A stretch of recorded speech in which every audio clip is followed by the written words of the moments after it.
Hello दोस्तों, जय हिंद, नमस्कार। मैं रमेश यादव आप सभी का स्वागत करता हूं study with Ramesh Yadav YouTube channel पर। जैसा कि आपको पता है कि हमने करंट अफेयर की सीरीज चलाई हुई है, उसी को आगे बढ़ाते हुए आज की क्लास 13 मार्च 2024 का करंट अफेयर की क्लास होगी।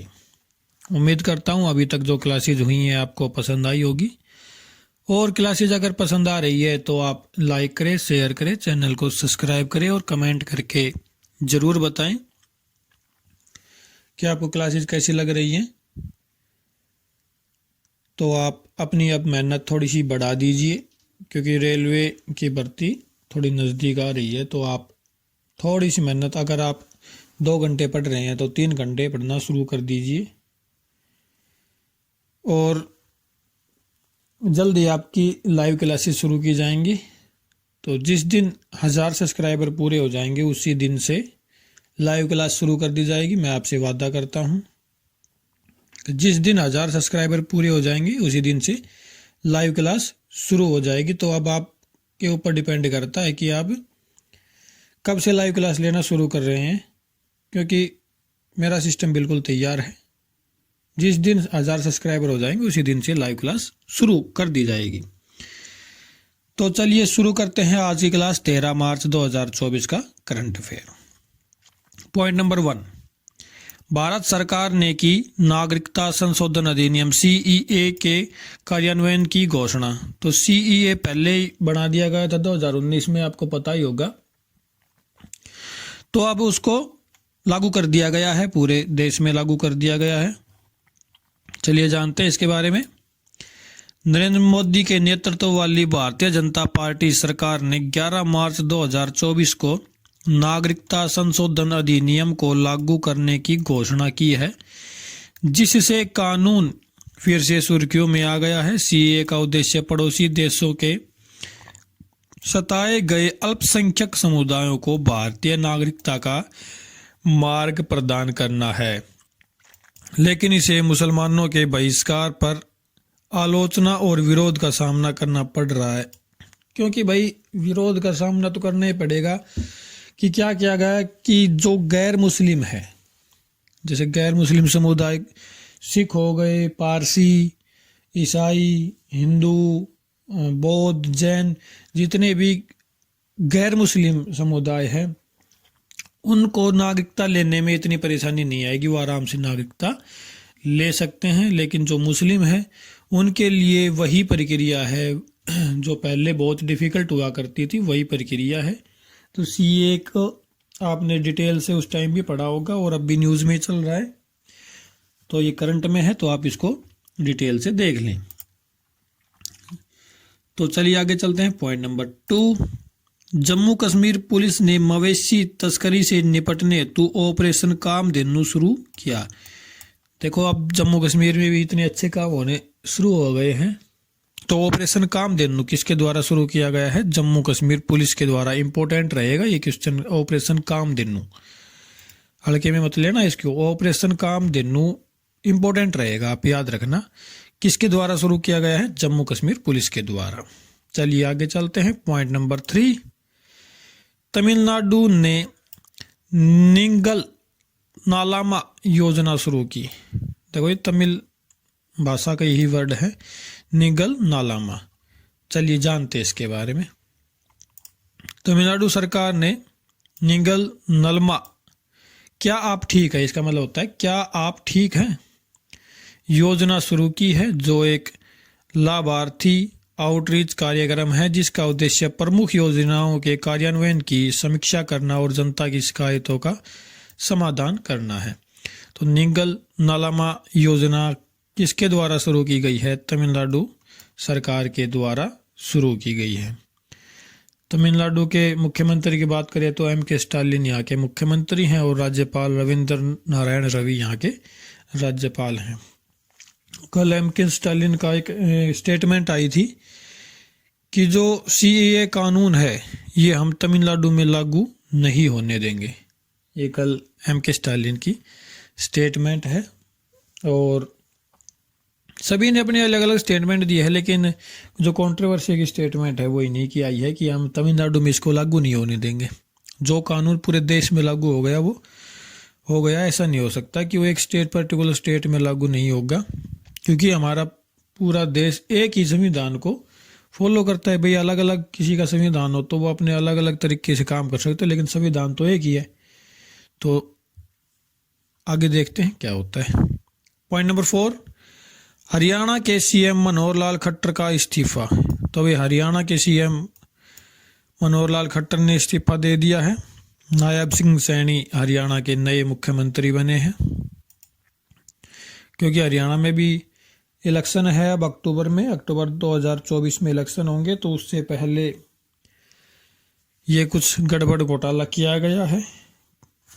जेजेपी के साथ गठबंधन में थी बीजेपी सरकार हरियाणा में, जननायक जनता पार्टी के साथ गठबंधन में थी, और अब भाजपा ने गठबंधन तोड़ दिया है जेजेपी के साथ और खुद की सरकार बना ली है। 41 सीट थी, 45 सीट चाहिए हरियाणा में, 46 सीट चाहिए हरियाणा में सरकार बनाने के लिए। 90 सीट टोटल है विधानसभा की, तो 46 सीट चाहिए सरकार बनाने के लिए। 41 सीट इनकी खुद की थी और इन्होंने 6 निर्दलीय को अपने साथ मिलाकर सरकार बना ली है, और अब नायब सिंह सैनी हरियाणा के मुख्यमंत्री हैं। चलिए आगे चलते हैं। पॉइंट नंबर 5, टोकिन खाड़ी में चीन की नई क्षेत्रीय समुद्री बेसलाइन ने बढ़ाई चिंता। अब कुछ याद नहीं रखना कि किसकी चिंता बढ़ाई है किसकी नहीं बढ़ाई, सिर्फ याद ये रखना है कि टोकिन की खाड़ी कहाँ है। ये किसी न किसी एग्जाम में आपको मिलेगा ये क्वेश्चन, टोकिन की खाड़ी कहाँ है। तो टोकिन की खाड़ी है वियतनाम और चाइना के बीच में। जैसे ये वियतनाम हो गया अगर आपके मैप है आपके पास, और ये चाइना हो गया, ये चाइना है, ये यहाँ तक ये चाइना है, ये वियतनाम है। ये जो खाड़ी है ये है टोकिन की खाड़ी। ये हैनोन द्वीप हो गया चाइना का, और यहाँ पे पड़ता है हांगकांग, यहाँ से एक हांगकांग हो गया चाइना की राजधानी हांगकांग। तो इनके बीच में जो है वो है गल्फ ऑफ टोकिन। तो याद रखना, और कुछ इसका याद नहीं रखना, सिर्फ टोकिन की खाड़ी कहाँ स्थित है, वियतनाम और चाइना के बीच में स्थित है। वियतनाम की सीमा लगती है और चाइना की सीमा लगती है। ये द्वीप भी पूछा जा सकता है कि कौन सा द्वीप है, तो हैनान द्वीप, हैनान लिख के बता देता हूँ, हैनान, हैनान द्वीप, ये पूछा जा सकता है क्योंकि करंट में है, तो करंट में ऐसी चीजें पूछी जाती है। हैनान द्वीप है ये। चलिए इसके बारे में थोड़ा लिखा हुआ है तो देख लेते हैं। चीन ने हाल ही में टोकिन की खाड़ी के उत्तरी भाग में एक नई क्षेत्रीय समुद्री बेसलाइन की घोषणा की, जिसे वियतनाम के साथ साझा किया गया है, जिससे मौजूदा समझौतों और क्षेत्रीय स्थिरता पर संभावित प्रभावों के बारे में चिंता पैदा हो गई है। कुछ याद नहीं रखना, सिर्फ याद रखना है कि टोकिन की खाड़ी कहाँ स्थित है। वियतनाम की राजधानी हनोई। आगे चलते हैं। पॉइंट नंबर 6, किशोर मकवाना बने राष्ट्रीय अनुसूचित जाति आयोग के अध्यक्ष। तो राष्ट्रीय अनुसूचित जाति आयोग, शेड्यूल कास्ट, अनुसूचित जाति होती है शेड्यूल कास्ट, आयोग के अध्यक्ष बने हैं किशोर मकवाना। चलिए जानते हैं इनके बारे में।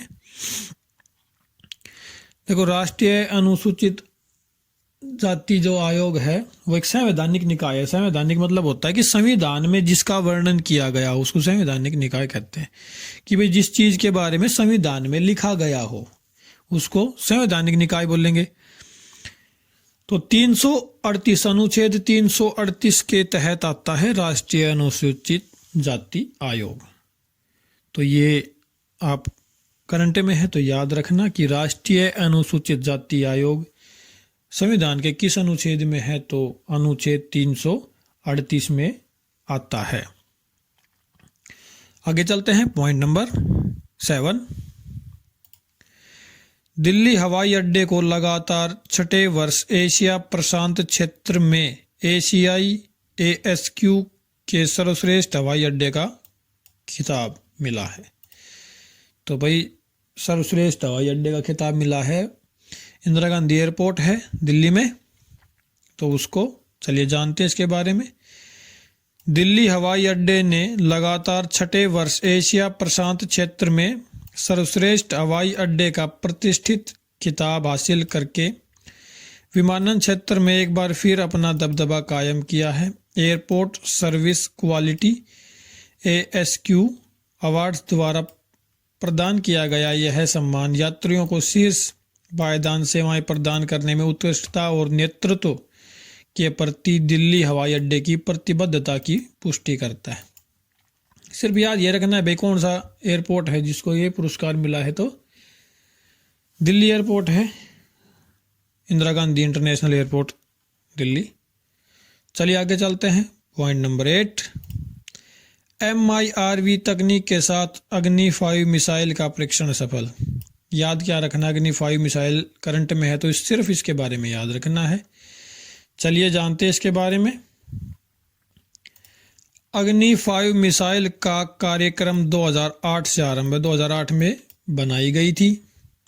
इस श्रेणी की मिसाइल प्रणाली भारतीय सेना में शामिल हो चुकी है। जी बिल्कुल, इसकी मारक क्षमता 5000 किलोमीटर से अधिक है और इसकी जद में चीन और आधा यूरोप भी आता है। हाँ तो भाई 5000 किलोमीटर है तो चीन और लगभग आधा यूरोप इसके कवरेज में है।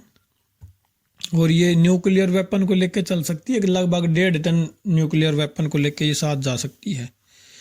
ज़मीन से ज़मीन पर वार करने वाली ये मिसाइल है और न्यूक्लियर वेपन को लगभग 1.5 टन न्यूक्लियर वेपन को साथ लेके जा सकती है। लंबाई है इसकी लगभग 17 मीटर, चौड़ाई 2 मीटर और 50 टन वजन होता है। ज़्यादा कुछ इसका डिटेल में याद नहीं रखना, सिर्फ यही याद रखना कि भाई ज़मीन से ज़मीन पे मार करने वाली है। कब शुरू किया गया? 2008 में। क्षमता क्या है? 5000 किलोमीटर से अधिक इसकी क्षमता है। तो कैसी लगी आज की क्लास? उम्मीद करता हूँ आपको अच्छी लगी होगी। अगर क्लास अच्छी लगी है तो आप लाइक करें, शेयर करें, चैनल को सब्सक्राइब करें और कमेंट करके ज़रूर बताएं।